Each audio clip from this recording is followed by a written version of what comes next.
Quelle est ton opinion sur les forces de l'ordre ? À travers les reportages Gilets jaunes, ils sont souvent montrés comme étant les méchants de l'histoire, complices du gouvernement. C'est assez exaspérant.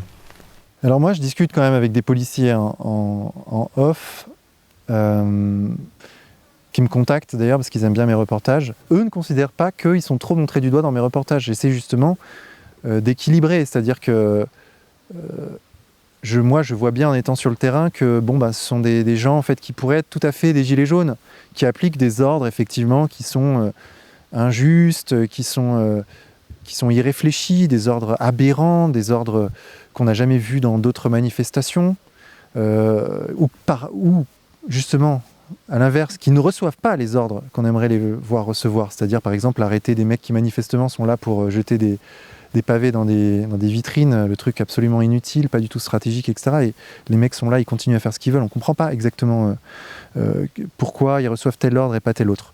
Mais moi, si vous voulez, je ne charge pas ces policiers-là. Je sais bien qu'ils sont dans un cadre très très défini, qui est celui de la fonction de policier dans des manifestations où quand même, il faut le dire, il y a un certain danger pour eux puisqu'ils se prennent des pavés, etc. Il faut voir aussi la situation dans laquelle ils se trouvent. Il y a l'effet aussi de corps qui fait que naturellement, ils vont, en cas de danger, se blottir les uns contre les autres et faire corps contre ceux qui sont en face d'eux, en l'occurrence parfois des black blocs, des antifas, des black blocs qui d'ailleurs ne sont pas toujours tous des antifas, hein. Il y a beaucoup aussi cet esprit de auto-coagulation de ces groupes, dans un esprit un peu comme on voit dans les matchs de foot, tu sais, les ultras qui ne sont pas forcément politisés, mais qui sont là par dépit, par révolte, etc. Donc c'est pas forcément des antifas ultra politisés, hein. Alors le problème, c'est que les antifas ultra politisés, souvent, comme ils sont très politisés, ils prennent le dessus dans ces blocs.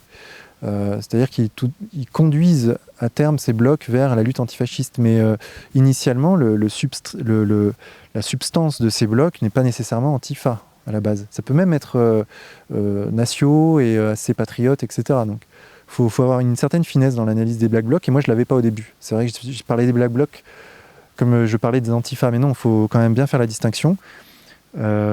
Après, je parle aux policiers et je me rends compte que les mecs, pour beaucoup d'entre eux, soutiennent les gilets jaunes, beaucoup regardent mes reportages, mais n'ont pas le choix en fait, ils appliquent les ordres. Donc il faut avoir cette finesse d'analyse et pas rentrer dans les grandes catégories, oui les gilets jaunes sont comme ça et les policiers sont comme ça. Ceux qui ont ce discours-là ne sont pas allés dans les manifestations des gilets jaunes et n'ont pas vu les nuances qu'il y a d'un côté comme de l'autre en fait. Il y a des nuances à observer, le monde est en couleur, pas en noir et blanc. Mais pour ça, encore une fois, le terrain. Et d'ailleurs, j'encourage chacun à aller voir par eux-mêmes les gilets jaunes, à aller dans les manifestations, même si vous n'êtes pas gilet jaune fondamentalement, à aller voir qui sont les gilets jaunes, parler avec eux, parler avec les policiers, constatez par vous-même les événements plutôt que de les vivre à travers un média et indirectement. Le mieux, c'est encore d'aller voir soi-même les choses. Avez-vous des lectures à conseiller ? Alors, est-ce que j'ai des lectures à conseiller ? Oui, mais d'abord, je conseille de lire. Je le répète, lire, c'est vraiment la chose la plus importante à faire de nos jours. Il faut certes regarder des vidéos, mais encore une fois, pour avoir ce filtre d'analyse et d'esprit critique qu'il faut avoir d'ailleurs pour l'information et puis pour la vie en général, dans la vie du quotidien, il faut lire. Et il y a un excellent poème, un très beau poème. Vraiment, là, on est au sommet de la littérature, de la littérature en langue française. C'est ce poème de Victor Hugo, « À qui la faute ?» Victor Hugo, en fait, rencontre quelqu'un qui a brûlé une bibliothèque. Et il lui dit « Quoi ? Tu viens d'incendier la bibliothèque ? Oui, j'ai mis le feu là. Mais c'est un crime inouï, crime commis par toi contre toi-même, infâme. Mais tu viens de tuer le rayon de ton âme. C'est ton propre flambeau que tu viens de souffler. Ce que ta rage impie et folle ose brûler, c'est ton bien, ton trésor, ta dot, ton héritage. Le livre au stylomètre est à ton avantage. Le livre a toujours pris fait et cause pour toi. Une bibliothèque est un acte de foi, dégénération, ténébreuse encore, qui rendent dans la nuit témoignage à l'aurore. Quoi, dans ce vénérable amas de vérité, dans ces chefs-d'œuvre pleins de foudre et de clarté, dans ce tombeau des temps devenu répertoire dans les siècles, dans l'homme antique, dans l'histoire, dans le passé, leçon qu'épelle l'avenir, dans ce qui commença pour ne jamais finir? Quoi, dans les poètes, dans ce gouffre des Bibles, dans le divin monceau des équiles terribles, des Homères, des Jobs, debout sur l'horizon, dans Molière, Voltaire et Kant, dans la raison? Tu jettes, misérable, une torche enflammée, de tout l'esprit humain tu fais de la fumée. As-tu donc oublié que ton libérateur c'est le livre? Le livre est là, sur la hauteur. Il luit parce qu'il brille et qu'il les illumine. Il détruit l'échafaud, les guerres, la famine. Il parle, plus d'esclaves, plus de parias. Ouvre un livre, Platon, Milton, Beccaria. Lis ces prophètes, Dante ou Shakespeare ou Corneille. L'âme immense qu'ils ont en eux, en toi s'éveille. Ébloui, tu te sens le même homme que tous. Tu deviens en lisant grave, pensif et doux. Tu sens dans ton esprit tous ces grands hommes croître. Ils t'enseignent, ainsi que l'aube éclaire un cloître. À mesure qu'ils plongent en ton cœur plus avant, leur chaud rayon t'apaise et te fait plus vivant. Ton âme interrogée est prête à leur répondre. Tu te reconnais bon, puis meilleur. Tu sens fondre comme la neige au feu ton orgueil, tes fureurs, le mal, les rois, les préjugés, les empereurs. Car la science en l'homme arrive la première, puis vient la liberté. Toute cette lumière est à toi, comprends donc, et c'est toi qui l'éteins. Les buts rêvés par toi sont par le livre atteints. Le livre en ta pensée entre. Il défait en elle les liens que l'erreur à la vérité mêle. Car toute conscience est un nœud gordien. Il est ton médecin, ton guide, ton gardien. Ta haine, il la guérit. Ta démence, il te l'ôte. Voilà ce que tu perds, et là, c'est par ta faute. Le livre est ta richesse à toi. Il est le savoir, le droit, la vérité, la vertu, le devoir, le progrès, la raison, dissipant tout délire. Et tu détruis cela, toi? Je ne sais pas lire. À qui la faute? Victor Hugo. Il n'y a pas de plus belle ode à la lecture que ce poème. Mais plus prosaïquement, conseil de lecture, je dirais que tu vois, passer d'un truc... le problème, c'est quand tu vas très haut, après, bon... Non, mais en conseil de lecture, moi, j'ai relu plutôt plusieurs bouquins ces derniers temps, et je les conseillerais très chaleureusement à ceux qui nous écoutent. Moi, j'aime beaucoup Tolstoï. Alors moi, je dirais que s'il y a un courant de pensée auquel je m'identifie, vous direz que c'est un peu naïf, que c'est peut-être parce que je suis jeune, je ne sais pas, mais c'est le courant du pacifisme. Et dans cette veine-là, on a bien sûr Tolstoï, le géant, qui a été le maître de Gandhi, que je n'ai pas lu, Gandhi. J'ai lu les lettres de Gandhi à Tolstoï, leur échange épistolaire, qui est magnifique. Je n'ai pas lu Gandhi et je ne connais pas sa vie. J'aimerais bien m'y intéresser. Peut-être que ce sera un prochain personnage auquel je m'intéresserai, Gandhi.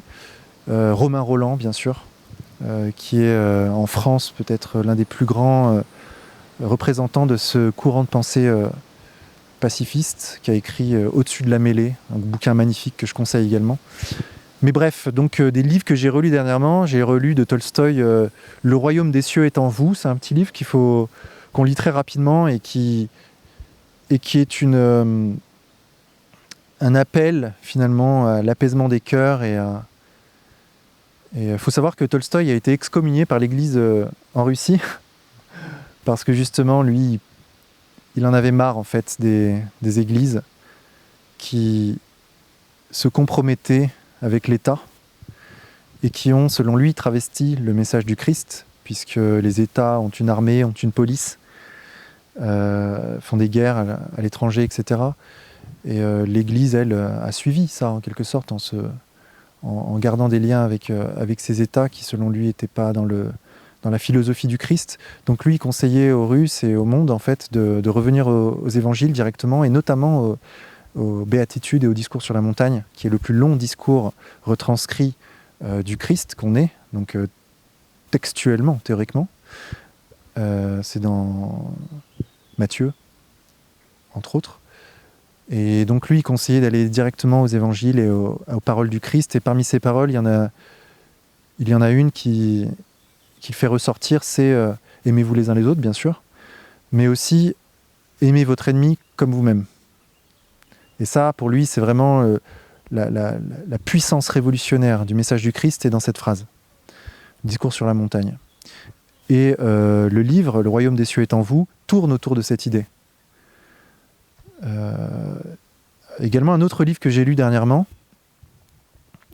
qui est Le chemin de la vie, de Tolstoï, où là, c'est son tout dernier bouquin, qu'il a écrit alors qu'il se posait encore énormément de questions sur la vie. Il a considéré qu'il était arrivé à un moment de sa vie où voir la vie de Tolstoï à la fin. C'était un riche propriétaire. Il avait une femme qui aimait justement l'aisance. Il avait des problèmes avec sa femme à cause de ça, parce que sa femme le tirait vers le matérialisme, et lui considérait qu'au contraire, il fallait s'en éloigner. Donc un jour, il s'est barré de chez lui, il a pris le train, il a quitté ses terres, et puis il est allé en cours de route, il est tombé malade, parce qu'il a pris froid. Donc il s'est arrêté dans une gare, qui maintenant est très connue, visitée par les Russes, dans une petite ville, dans une petite bourgade. Il a loué une chambre, il est resté quelques jours et il est mort là, Tolstoï. Ça fait une déflagration mondiale.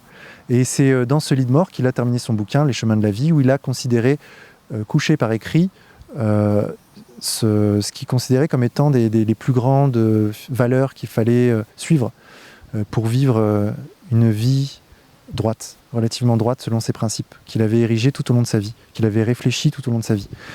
Donc c'est une succession de conseils en quelque sorte de vie, c'est magnifique bien sûr, c'est un idéal à atteindre comme If de Rudyard Kipling, mais je pense qu'il faut avoir en tête ces idéaux. Il faut avoir en tête ces idéaux pour mener sa barque tout au long de sa vie. Donc les chemins de la vie que je vous conseillerais de lire. Et puis, qu'est-ce que j'ai relu dernièrement ? Jules Verne. J'ai relu 20 milieux sous les mers. Passionnant aussi, mon Jules Verne. Hein, vraiment aussi un grand de la littérature française dont on parle trop peu d'ailleurs, qui est plutôt orienté pour l'adolescence et l'enfance, mais peu importe, c'est aussi beau de sortir parfois du monde politique ou philosophique et d'aller se plonger dans ces aventures-là. C'est très, très parlant et très significatif. Toujours garder cette âme d'enfant en soi, je crois que c'était ma grand-mère qui me disait toujours ça, je pense que beaucoup de grands-parents disent ça, mais avancer dans l'âge, c'est aller vers une certaine forme de sagesse. Quand à un moment donné, on a des gens qui avancent vers l'âge et qui deviennent de plus en plus gamins, faut se poser quelques questions quand même. L'idée du temps qui passe, le seul intérêt du temps qui passe, il y en a un, c'est quand même d'accéder à un moment donné à une forme de sagesse, c'est-à-dire de surmonter ses passions, comme dans le poème de If, Tu seras un homme mon fils, arriver à surmonter ses passions et voir le monde un peu avec une certaine hauteur, c'est un peu ça l'intérêt, et arriver à appliquer les principes qu'on s'est donnés. Donc on a ce bouquin de Tolstoï, Les chemins de la vie, Jules Verne, et puis on a aussi ce bouquin que je lis, Mearsheimer et Walt, le lobby pro-israélien aux États-Unis, la politique pro-israélienne des États-Unis, je crois que c'est le titre exact. Alors un livre que j'ai pas terminé mais que je conseille vraiment. C'est un livre qui à moi m'a été conseillé par Jean Bricmont. Effectivement, j'en comprends toute la profondeur et toute l'utilité pour mieux comprendre comment des groupes d'intérêts arrivent à influencer des gouvernements, et en l'occurrence le gouvernement le plus puissant de la planète, qui est celui des États-Unis. Et aussi qui donne une vision plus juste des choses. Pour sortir de la vision complotiste, il faut comprendre un phénomène. Il faut s'y intéresser et comprendre le phénomène. Et en l'occurrence, quand on analyse l'AIPAC, grâce à ce bouquin de Mearsheimer et Walt, on comprend que l'AIPAC est très puissant, mais n'obtient pas toujours tout ce qu'il veut. Ça reste un groupe de pression, qui d'ailleurs a des contraintes internes, qui a des contradictions internes, dans lequel à l'intérieur même il y a des influences différentes, des voix différentes, et dont on comprend les mécanismes d'influence à l'égard du gouvernement, dont on comprend les financements, etc. Donc effectivement, pour sortir de la vision complotiste, nous sommes dominés absolument et totalement par tel ou tel groupe de pression. Non. Les choses ne sont pas aussi simples. Et donc c'est pour ça que je recommande chaudement la lecture de Mearsheimer and Walt. Et puis, j'ai lu aussi, là, j'ai terminé la lecture il y a quelques mois d'un bouquin qui m'a passionné, vraiment. C'est le bouquin d'Albert Speer, Au cœur du Troisième Reich. Au cœur du Troisième Reich, qu'il faut ranger dans sa bibliothèque, mais genre derrière, en fait, en deuxième ligne. Parce que les gens ne comprennent pas vraiment pourquoi on lit ce genre de bouquin. Ben non, au contraire, c'est passionnant. On nous parle H24 dans les médias d'Hitler, du nazisme, du fascisme, etc. Au contraire, c'est des sujets qu'il faut bien comprendre pour essayer de faire la part des choses. Et en l'occurrence, Albert Speer, qui est donc, je le rappelle, le ministre de l'armement de Hitler, qui a été pendant longtemps, tout au début dans les années 30, puis jusque dans les années 40, ça a été son architecte personnel, qui a eu un rapport quasiment d'amitié avec Hitler. Et Dieu sait qu'Hitler avait peu d'amis. Donc c'est quelqu'un qui a eu ce rapport-là avec Hitler, qui était vraiment au cœur du gouvernement. Il a fait partie vraiment des derniers. Il a été dans le bunker, il est allé voir Hitler. D'ailleurs, c'est l'un des rares qui a assumé de ne pas avoir appliqué les ordres d'Hitler à la fin de la guerre, quand même. Au moment où ça commençait à chauffer, il s'est dit, bon, je vais penser à mon avenir. C'est ce qui lui a permis d'ailleurs. Donc, puisqu'il n'a pas détruit les industries au moment où la Wehrmacht reculait. Et les SS reculaient face aux États-Unis sur le front ouest et face à la Russie sur le front est, surtout d'ailleurs face à la Russie, puisque l'ensemble, je crois, 80% des troupes de l'Allemagne à cette époque étaient sur le front est. Ça, c'est quelque chose que, évidemment, on ne dit plus. C'est-à-dire quand on voit Macron fêter le débarquement en Normandie avec Trump à grande pompe, et quand Poutine l'invite à Stalingrad, il n'y va pas, ou il envoie un subalterne. Je veux dire, là, il y a une torsion de l'histoire qui est absolument incroyable, quoi. C'est-à-dire que c'est les Russes qui ont gagné la Seconde Guerre mondiale, c'est une évidence. C'est une évidence et ils en ont payé le prix fort. 30 millions de morts, alors que les Américains, je ne sais plus, je ne veux pas dire de conneries, mais c'est quelques centaines de milliers de morts, maximum. On ne va pas faire une comptabilité macabre, mais quand même, ça a un sens. Et donc, la Wehrmacht, bien sûr, reculait sur les deux fronts, et Albert Speer, lui, il s'est mis à ne plus détruire les industries pour laisser une chance au pays, en l'occurrence la France, la Pologne, l'Allemagne, de se reconstruire après la guerre. Et c'est grâce à ça qu'il a pu être l'un des rares, avec celui qui s'est parachuté sur l'Angleterre, le secrétaire d'Hitler, à avoir fait de la prison. Je crois qu'il a fait 10 ans de prison à Spandau. Il a fait de la prison et il a échappé à la potence à la fin du tribunal de Nuremberg.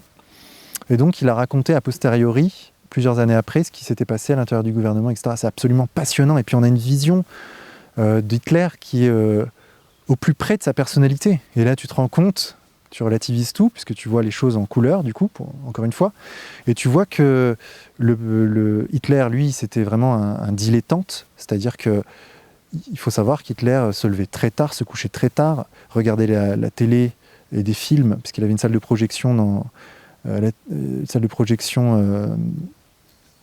dans ses différents bunkers. Et il regardait la télé jusqu'à très tard. C'est marrant parce que d'ailleurs, Goebbels lui avait offert toute la collection de Walt Disney. Et donc il regardait ça, puis après il en discutait pendant des heures avec ses secrétaires. Il raconte qu'elles étaient obligées, lui et ceux qui étaient autour de lui, de rester jusqu'à 7h, 6h du matin à écouter ces discours qui étaient toujours les mêmes. Ils ressassaient en permanence les mêmes choses, etc. Ils en avaient marre. Il raconte tout ça, c'est vraiment passionnant. Et il se levait très tard, et à tel point que lui, Albert Speer, ministre de l'armement du Reich, Troisième Reich, se disait, mais à quel moment il travaille en fait Hitler ? À quel moment, à un moment donné, il pose la question, je me suis demandé à quel moment travaillait Hitler. Il était en permanence, en dilettante, à discuter, machin, des rendez-vous. Donc il estime dans le bouquin, je crois qu'il travaille 1 heure ou deux par jour, maximum, à gouverner le Reich vraiment. Et qu'en fait, c'est surtout la bureaucratie et les gens qui étaient autour qui faisaient le travail de gestion quotidienne du Reich. Et on a donc cette proximité avec Hitler qui est passionnante et que j'ai pas retrouvé ailleurs, parce que j'ai lu aussi la biographie de Yann Kershaw, qui est le spécialiste mondial, qui est insoupçonnable, puisque c'est un juif américain qui a repris tous les documents depuis à la source, donc il ne s'est pas basé sur le travail des autres historiens, il a vraiment repris tous les documents, le carnet de notes de Goebbels, tous les documents qu'il a pu trouver de première main, et il a écrit un ouvrage général sur le national-socialisme, sur le nazisme, sur le Troisième Reich, sur Hitler, et on ne retrouve pas cette proximité avec Hitler. Donc là, c'est vraiment quelque chose que je conseille, si on veut vraiment comprendre les arcanes du pouvoir du Troisième Reich et sortir des schémas en fait, qu'on voit partout. Comme beaucoup de youtubeurs comme Je suis pas content, qui dénoncent ou révèlent certaines choses dérangeantes, vos vidéos sont-elles démonétisées ? Alors oui, les vidéos qui dénoncent des choses dérangeantes sont démonétisées, comme certains autres youtubeurs. Et notamment, nous, les vidéos sur les gilets jaunes, aucune n'a été monétisée. C'est-à-dire que les annonceurs, ceux qui mettent des pubs sur YouTube, ont considéré que le hashtag gilet jaune, ce mot-clé, devait être banni de leur... du moins, aucune de leurs pubs ne devait apparaître sur des vidéos dont le titre comportait le mot gilet jaune. Donc effectivement, il y a des bots qui repèrent certaines vidéos et qui démonétisent automatiquement ces vidéos. Mais c'est pas le plus grave à la limite. Le plus grave, c'est ce qu'on appelle le shadow banning, c'est-à-dire la censure fantôme. L'algorithme YouTube va prendre ces vidéos-là, on va pouvoir les poster, on va pouvoir faire ce qu'on veut, mais sur le réseau, la vidéo ne sera pas suggérée aux utilisateurs de YouTube. Pas suggérée, ça veut dire qu'elle ne sera pas dans les colonnes de YouTube de suggestions, elle ne sera pas en page d'accueil, elle n'atteindra pas les classements des vidéos les plus populaires qu'on a chaque jour sur YouTube. Et on va aussi avoir par exemple des abonnements étranges des comptes en question. On va aussi avoir des pouces bleus qui ne pourront pas être mis, qui vont être bloqués, voire le compteur va redescendre à 0 pour freiner l'expansion de la vidéo. Donc c'est des manœuvres finalement dans l'algorithme de YouTube qui font que nos vidéos sont présentes sur le réseau mais sont moins vues qu'une vidéo d'un YouTuber style Cyprien ou je ne sais quoi qui eux atteignent facilement 3 millions, 4 millions de vues. Et elles sont promues dans les suggestions de YouTube. Donc on a ce phénomène-là. Donc c'est pour ça que c'est ce que je disais tout à l'heure, il faut trouver des réseaux alternatifs de diffusion de nos vidéos. Ça c'est vraiment la prochaine étape. Quel est ton meilleur souvenir de tournage ? Quel est le pire et le plus what the fuck ? Alors des souvenirs de tournage, des beaux souvenirs, j'en ai vraiment beaucoup. Il y a des interviews qui sont évidemment plus touchantes que d'autres. Moi je pense notamment aux gilets jaunes, quand je voyais ces grands-mères et ces grands-pères qui sortaient avec leurs gilets jaunes pour défendre leurs droits. Et puis pour défendre finalement ce qu'est la France profondément. J'ai trouvé ça magnifique, vraiment magnifique. Et j'ai de nombreux souvenirs de gens très touchants qui prenaient énormément de risques devant des CRS quand même violents à l'égard de gens désarmés. Il faut le dire, hein, il n'y a pas de secret, vous l'avez vu dans mes reportages. Donc oui, j'ai beaucoup de très très beaux souvenirs parmi les gilets jaunes. Je garde aussi en mémoire cette interview de Florence, la gilet jaune que vous connaissez, que je salue d'ailleurs, avec laquelle je m'entends bien et avec laquelle je suis toujours en contact, qui d'ailleurs a eu des problèmes dernièrement parce qu'elle s'est faite virer de chez elle suite à la trêve hivernale. Elle est maintenant dans un centre d'accueil pour personnes fragiles. Voilà, elle a le soutien de nombreux gilets jaunes, elle a tout mon soutien, tout le soutien je pense parler au nom du Média pour tous. Et c'est une personne vraiment extraordinaire parce que elle a l'air un peu perchée vue de loin, mais vue de près, je vous garantis qu'elle dit des choses sensées et qu'elle a en fait toute sa tête. Et puis elle exprime quelque chose de profondément français dans sa verve, dans son verbe. Donc voilà, ce sont des souvenirs que j'ai. Le plus what the fuck, c'est quand même quand j'étais à la Gay Pride là, il y a quelques années et qu'il y avait des mecs dont le hobby, dont la passion, c'était de jouer aux chiens, d'être des chiens en fait. Donc les mecs sont là, ils ont un déguisement de chien, ils se mettent à quatre pattes, ils font waf waf et je cherchais à comprendre en fait ce qui se passait. En fait, ils me répondaient par des aboiements. Et ça, c'était vraiment, vraiment what the fuck. C'était vraiment lunaire comme échange. Mais il y en a eu beaucoup quand même des échanges comme ça. Hein. C'est pas les seuls. Le pire souvenir de tournage, c'est vraiment difficile parce que j'aime ce que je fais en fait. Du coup, pour moi, même les moments de galère, les moments d'agression, je pourrais parler de Toulouse, tu vois, où je me suis vraiment frappé très violemment. Derrière la tête, ils m'ont mis à terre, j'ai failli perdre connaissance quand j'étais au sol, ils m'ont frappé au sol. Puis ensuite, je suis allé aux urgences et j'ai vu que c'était même pas la peine de rester, il y avait trop de monde devant moi et j'aurais mis 4 heures à me prendre en charge. Je sais pertinemment que quand je me fais agresser, aller voir la police, c'est même pas la peine parce qu'ils en ont marre de me voir au commissariat. Donc c'est vraiment des moments difficiles, des moments injustes, d'injustice profonde. Et pourtant, j'estime que c'est absolument nécessaire, utile, que les gens voient ça, que les gens voient comment fonctionnent les manifestations, mais dans leur cœur. Et je pourrais dire, oui, c'est un mauvais moment, mais en fait, non, c'est un moment de vérité. Et c'est un moment que que je revivrai s'il fallait le revivre, et je le revivrai très probablement, et je le crains pas, j'en ai pas peur. Ça fait partie de ce que je fais, et puis donc en soi c'est un bon moment. Et puis c'est un moment partagé avec mon cadreur qui lui aussi s'est fait frapper, il a eu des bleus pendant 2 semaines. Un moment partagé aussi avec les gens qui étaient là autour de moi, qui ont vu ce que ça voulait dire que de faire un reportage en situation vraiment de danger. Et ça, c'est des choses qui soudent en fait une équipe.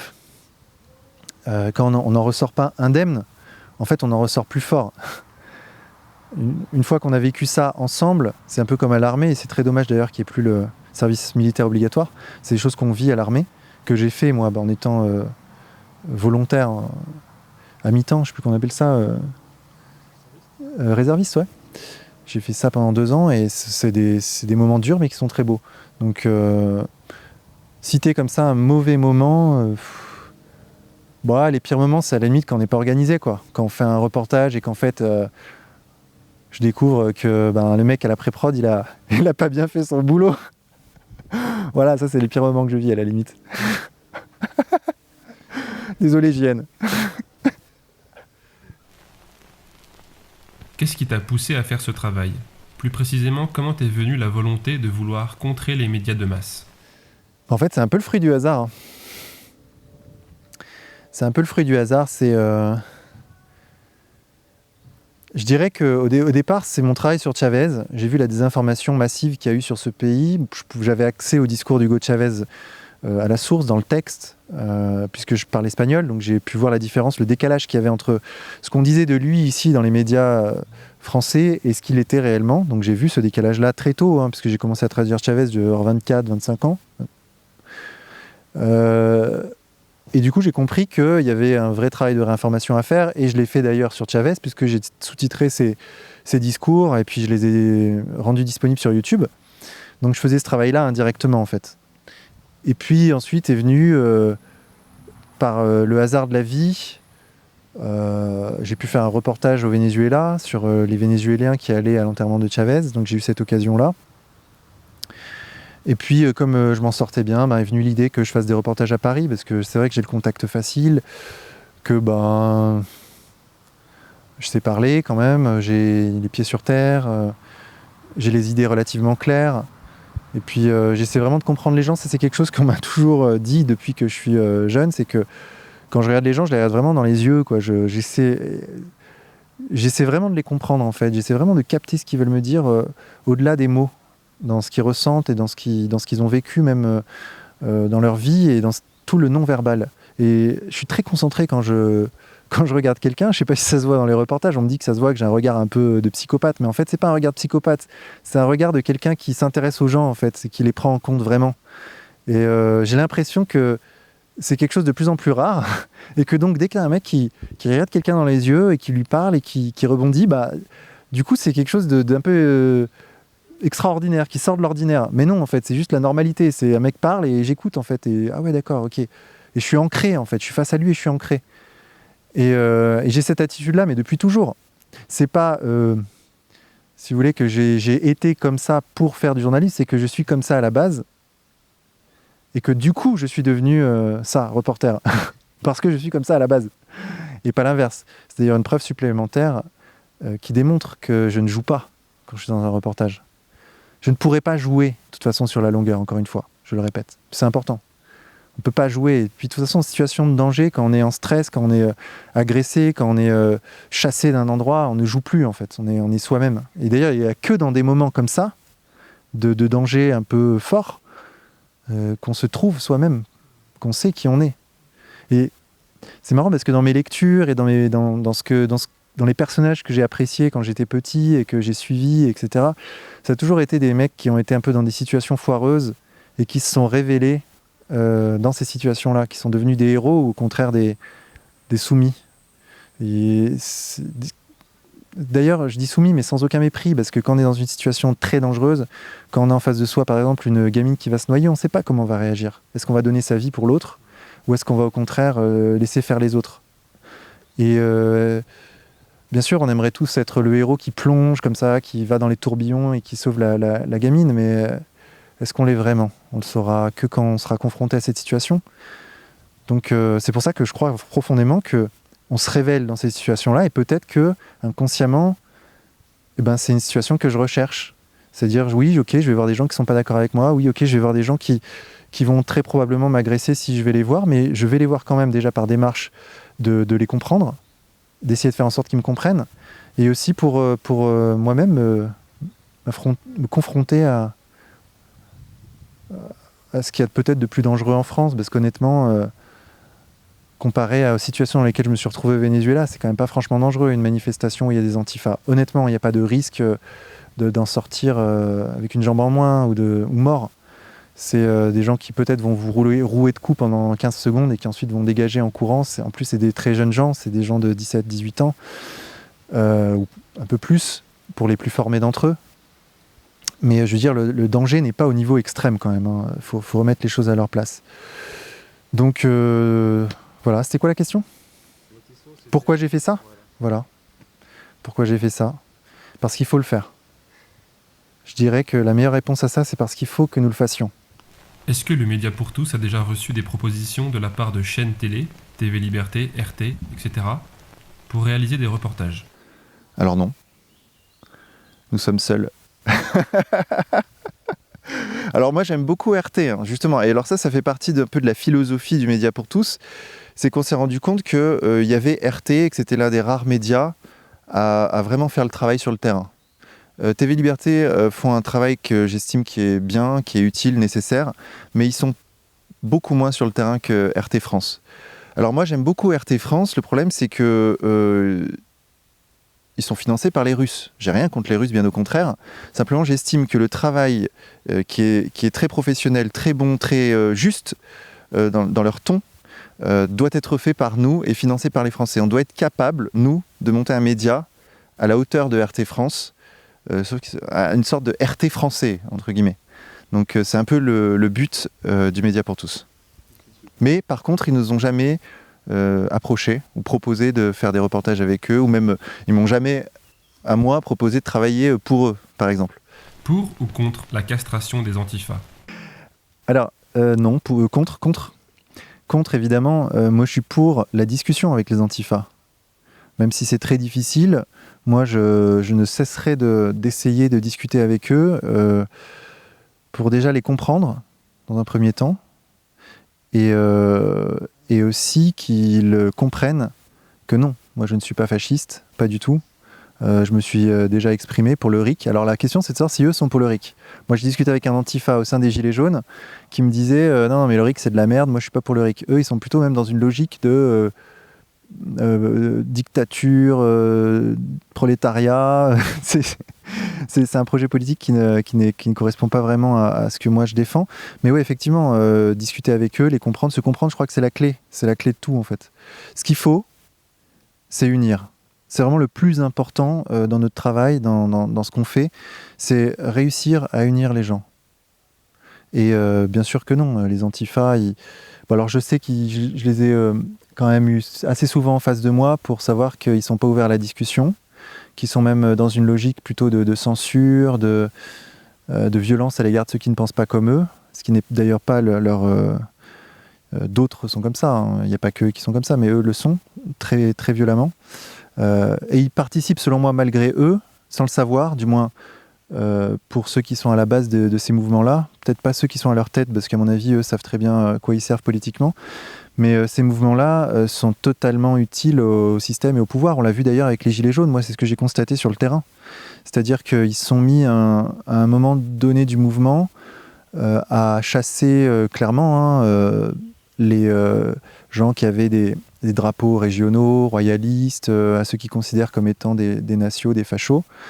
Et ça a contribué à vraiment diviser le mouvement. Alors que justement, l'identité et la spécificité des Gilets jaunes, c'était d'arriver, grâce au RIC, à réunir des gens qui ne se seraient pas réunis 6 mois avant, c'est-à-dire des gens de la gauche radicale ou modérés, même des gens qui ont voté des déçus de Macron, des gens qui votent à droite traditionnellement, ou même à l'extrême droite. Donc ça réunissait vraiment tout cet électorat, tout ce champ politique très large.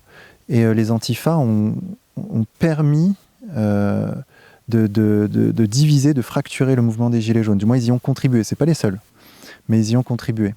Donc, moi, je suis évidemment totalement ouvert à la discussion avec eux, qu'on essaie de se comprendre, mais je ne suis pas dupe de leur rôle métapolitique et même politique.